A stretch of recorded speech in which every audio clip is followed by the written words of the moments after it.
Family, I'm going to walk you through how to get your Zoom account set up and how to create a Zoom link with phone numbers for students. So here we go. The first thing you should do is go to zoom.us. Once here, I would click sign in because I already have an account. If you do not yet have an account using your eCPS account, what you would do is click sign up. It's free. You go ahead and follow the directions here, and then what you'll do is sign in using Google. So I'll just show you how I'm going to sign in for today. You guys should be able to handle the sign up. It's free part. So I'm going to scroll down and I'm going to click sign in with Google, and it's automatically going to connect to my eCPS email account.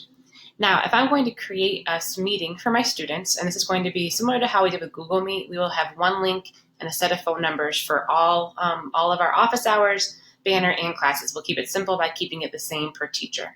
So I'm going to call this Omera banner, there we go, classes and office hours. Again, I obviously don't have classes, but that's what I'm doing just to model for you guys. You can enter a description if you want, but you don't need to. Then down here it says when. Well, since we're going to be doing this throughout the year, most likely, and until things with COVID, until we get through to the other side, I'm going to click recurring meeting. And then I'm going to come down here, and for recurrence, I'm going to select this drop-down menu. And I don't want it to be any of these except for no fixed time, because I'll be using this a lot, especially if I'm a teacher with office hours and class times and banner. So I'm going to select no fixed time.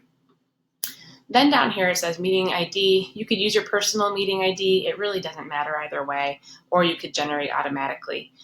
Whatever is easier for you. I prefer personal meeting ID because that's the same ID that all of my when I start a session, it automatically uses that one. So for passcode, I'm actually going to change this to Bulldog. And I think everyone here should do the same. That makes it a little bit easier.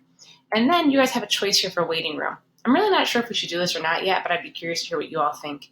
If you click waiting room, what that means is students will be put in a waiting room before you admit them into class. If you prefer they just be able to log in right away, you should leave this unclicked. However, if you find that kids are logging in a little early and it gets confusing, you could also click this button and then they'll be in a waiting room. And then when you actually do your Zoom, it's really easy to enter all of them at one time. If you don't want to do the waiting room, totally fine. I think we should all play with this and share what we're learning from it. And as we come down here for video, we want the host video on, participant video on. And then for audio, we'd want both telephone and computer audio, so make sure that's selected here. Moving down. Probably don't do enable join before host. You can if you want to. That just means that participants can get in there beforehand. This is kind of useless if you do a waiting room, I think. I'm not sure, though, so it might be worth clicking it. Again, we're going to do a lot of learning here together. We'll get one of our experts to do another Loom for us on actually how to use Zoom. Right now, this is just about getting it set up, though. I prefer mute participants upon entry. That way, everyone joins already muted. And then you could do breakout room pre-assign. I think that might get complicated, and it will, again, that's something that we'll explore in the future. Whatever you choose for when you first set up your meeting, it's really easy to go back and redo it or edit it. And then finally, automatically record meeting. Then this is like a piece that I'm finding a little tricky. I'm learning from this, though. Once everyone has set up their Zoom account using their eCPS account, we should be able to enter alternative hosts. So I might do Jess Parker at ecps.us.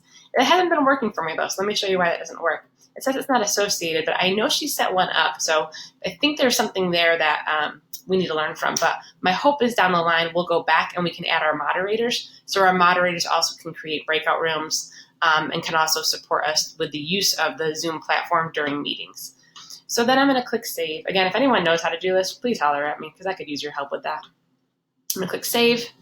And then I'm going to have my meeting now. So what I need to do next to make sure that we all have each other's invitation links, I'm going to come over here where it says invite link, and I'm going to click copy invitation. And then it gives me all this information about my information. And then I'm going to come down and I'm going to click copy, and now it's been copied to the clipboard. Then I'm going to go to our spot where we kept our Google Meet information for families. So I'm going to search Google Meet here in my spreadsheets, and I will link this in the Bulldog bar so you don't have to do all this searching like me. But this is the document we want to open.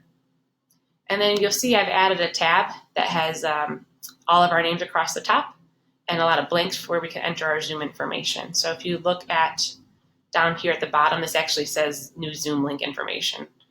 Loom is new to me though, so Loom's blocking it. I don't know if I can fix that or not. Can I move this? Oh, snap, I can. This is cool, guys. So yeah, so you'll see here that it says Zoom information. So then what you're going to do is come to your column, and you are going to go to Edit and Paste, or you could also do Command V, or I'm not sure what that is on a non-MacBook, but something V. I think that's probably, I don't know. Someone can tell me what that is too. So I'm going to click Paste, and then now all of my Zoom information is here. Sometimes these phone numbers don't paste correctly, so if that happens to you, I don't want you to stress about it because it will probably be correct up here. And then once everyone does this for the whole week, so my expectation is that by Friday, this whole thing is filled up with everyone's Zoom information, what I will do is go back in and I will change all of the bit.lys using your Zoom meeting information, and I will create a new one-pager for parents that give these phone numbers as well. Obviously, we'll probably go with the New York one. I guess it doesn't really matter, to be honest, because no matter what, we're going to be long distance. But we'll include the phone numbers, we'll get the parents the link, and what we'll do is a really intentional rollout the week of September 8th in Banner, where we will make sure that every child knows the new Zoom information for all their teachers. So again, this is a time where we're going to go slow in order to go fast. I think that's it for now. So this week, the only goal I need from everybody is to create your meeting, get that meeting put in here, and then that way we can move forward with teaching kids how to log into Zoom. We might need to push it back until not the 8th, but the 14th. So I'll talk with the leadership team. We'll see. We'll talk with you guys to see what your comfort level with Zoom is, and then what we'll try to do is make sure we get you some extra support and training on actually how to use Zoom. I think that'll be really critical. So that's where we're at, and please get this done by Friday the 4th, I believe. Thank you, fam. Love y'all.